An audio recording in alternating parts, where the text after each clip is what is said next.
আমরা যে খেজুরের ডালগুলো কেটে নিয়ে এসেছিলাম সেগুলোকে দুটো ভাগে ভাগ করে নিচ্ছি। জলটা খুব একটা বেশি গভীর নয়, তো সেক্ষেত্রে এত বড় ডাল লাগবে না। তো ওই জন্য আমরা ডালগুলোকে দুটো ভাগে ভাগ করে নিচ্ছি। ডালগুলোকে ওই একই কাজে ব্যবহার করব।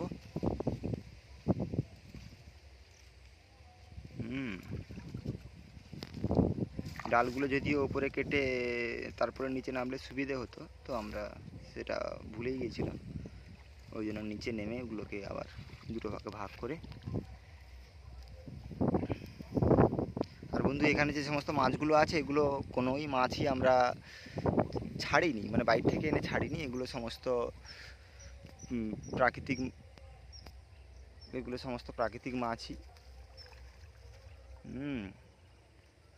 এগুলো ওই খালের যে জল ঢোকে, জলের সঙ্গে এর বিভিন্ন ছোটো ছোটো পোনাগুলো ঢুকে যায়, ছোট বড় সবই ঢোকে, তো সেইগুলোই এখানে মূলত থাকে। এখান